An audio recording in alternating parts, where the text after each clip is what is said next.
और ठाकुर जी के सामने बड़े बड़े कढ़ाई रखी। तो उस दिन पुजारी जी से गलती ये हो गई कि सामने मिठाई रखवे की जगह, खीर रखवे की जगह उनने कड़ी रख दी। कड़ी रख दी, कड़ी के पीछे चावल रख दिए, चावल के पीछे मिष्ठान रखा और सब सजा दिए सामने। और सजा करके रसोई घर की किवाड़ लगा के 45 मिनट का भोग लगता है, 45 मिनट के लिए पुजारी जी चले गए। 45 मिनट बाद जैसे ही पुजारी जी भीतर आए तो क्या देखा, सिंहासन पर ठाकुर जी है ही नहीं। ठाकुर जी है ही नहीं वहां पर।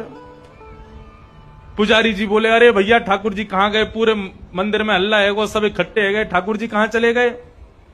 कोई ने कही, बोले छोटे से ठाकुर जी है सके, इनमें कढ़ाइयन में गिर गए हों, छानो। तो सिंहासन के आगे वाली जो कड़ी की कढ़ाई ही कही जैसे ही छानी, तो वहां में ठाकुर जी निकल आए। अब तो महाराज पुजारी जी बड़े जोर से हंसे, बोले अरे लाल जी को कड़ी इतनी भाग गई, इतनी बढ़िया लगी कड़ी की वहां में कूदे ही गए। अब तो भैया रोज कड़ी बनेगी ठाकुर जी के काज। अब तो कोई भी उत्सव हो, कछु भी हो, रोज कड़ी बन रही है, रोज ठाकुर जी के आगे कड़ी रखी जावे। 10 दिन तक रोज कड़ी रखी तो 10वें दिन रात में सपने में पुजारी जी के सपने में ठाकुर जी आ गए और रोन लगे जोर जोर से।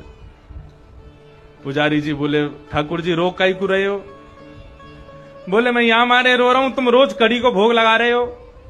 बोले मैं तो यहां मारे लगा रहा हूं, बाद में आप कड़ी में कूद गए, इतनी बढ़िया लगी कि वहां में डूब ही गए, तो हमको लगी कड़ी ज्यादा पसंद आ गई है, तो रोज कड़ी को भोग लग रहा है। ठाकुर जी बोले, अरे मैं कड़ी खावे को ना कूदो, तो फिर काय को कूदे? बोले तुमने खीर दूर रख दी, मैं तो खीर खावे जा रहा हूं, बीच में कड़ी पड़ गई, सुबह में गिर गो। अब तुमको लगी कि मुझको कड़ी पसंद है तो रोज कड़ी को भोग लगा रहे हो। भैया मैं तो खीर खावे जा रहा हूं। फिर पुजारी जी ने क्षमा मांगी, अरे हमसे अपराध है गयो। तब से फिर ठाकुर जी को मिठाई आगे रखी जाए, वाके पीछे नमकीन सामग्री रखी जाए। तो बंधुओं, ऐसे लाड़ लड़ाओगे ना घर के ठाकुर जी को, तो ठाकुर जी फिर मूर्ति नहीं लगेंगे, साक्षात ठाकुर जी लगेंगे, आनंद देंगे, सुख मिलेगा आपको।